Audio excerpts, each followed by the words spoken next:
हरियाणा में विधानसभा चुनाव से पहले सियासी बिसात बिछ चुकी है और चुनाव से पहले राजनीतिक दल अपनी अपनी तरह की तैयारी कर रहे हैं। इसी बीच हरियाणा को लेकर के बीजेपी ने भी खास प्लान तैयार किया है, क्योंकि बीजेपी जानती है कि उसके सामने राहें इतनी आसान नहीं है।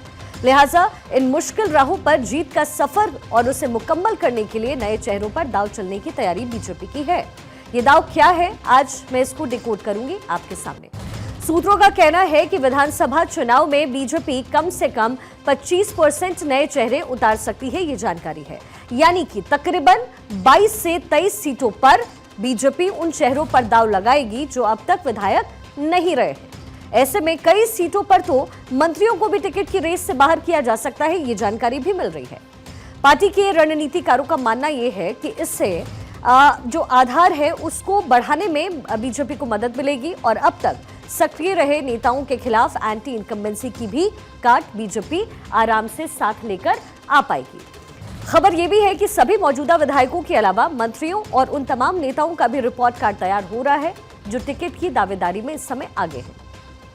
अब जाहिर है कि खास तौर पर ऐसे लोगों पर ही फोकस किया जा रहा है जो जीत दिला पाए।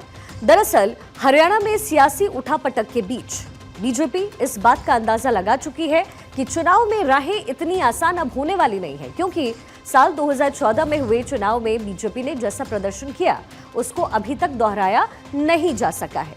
अब आपको एक सिलसिलेवार तरीके से समझाते हैं। 2014 के विधानसभा चुनाव में तो बीजेपी पूर्ण बहुमत से सत्ता में आ गई थी।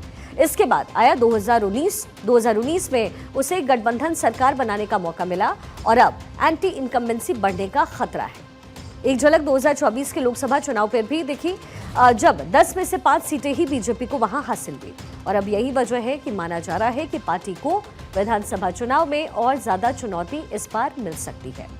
बीजेपी ने हरियाणा के लिए धर्मेंद्र प्रधान और सतीश पुनिया को प्रभारी बनाया है। अब दोनों ही नेता लगातार प्रदेश के नेताओं के साथ बैठकें कर रहे हैं और हालात का जायजा ले रहे हैं।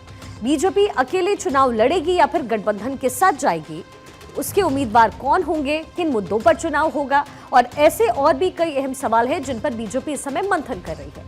बीजेपी ने 2019 का चुनाव भी अकेले ही लड़ा और अब सूत्रों का कहना यह है कि 2019 में 90 सीटों पर लड़ने वाले कैंडिडेट्स में से एक चौथाई यानी कि हो गए 25%, उनको रिप्लेस बीजेपी इस बार कर सकती है। उनकी जगह कौन हो सकते हैं? तो उनकी जगह पर जो सामाजिक समीकरणों को साधने वाले नए चेहरे हैं उन्हें टिकट बीजेपी दे सकती है। सूत्रों के मुताबिक खुद प्रदेश अध्यक्ष बड़ौली ने भी 25% नए चेहरे उतारने के फैसले का पूर्ण तरीके से समर्थन बीजेपी को किया है। खबर यह भी कि प्रदेश अध्यक्ष मोहनलाल बड़ौली भी चुनाव नहीं लड़ेंगे। ऐसा इसलिए है क्योंकि उन पर पूरे राज्य में प्रचार का जिम्मा रहेगा। वहीं कुछ मंत्रियों को नॉन परफॉर्मर होने के चलते भी बीजेपी बाहर कर सकती है, उन्हें टिकट नहीं दे सकती है। फिलहाल बीजेपी टिकटों पर फैसले के लिए सर्वे और फीडबैक कर रही है और उस पर ही उसकी निर्भरता हमेशा होती है। अब इसके आधार पर हर सीट पर 3 नेताओं के नाम तय होंगे और फिर उन पर मंथन के लिए केंद्रीय टीम के पास उसे भेजा जाएगा।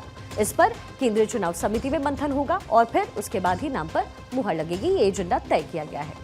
अब तक मिली जो जानकारी है उसके हिसाब से बीजेपी उन 46 विधानसभा सीटों पर चेहरे बदलेगी जो बीजेपी की हार वाली 5 लोकसभा सीटों के अंदर आते हैं। वहीं जिन 5 लोकसभा सीटों पर बीजेपी जीती थी उसमें पड़ने वाली 44 विधानसभा सीटों पर बीजेपी का खास फोकस रहेगा। इस बात का ध्यान रखा जा रहा है यहाँ कि किसी भी हाल में यहाँ पर नुकसान बीजेपी को ना होने पाए। तो ये जो पूरी रणनीति है वो बीजेपी इस समय बना रही है।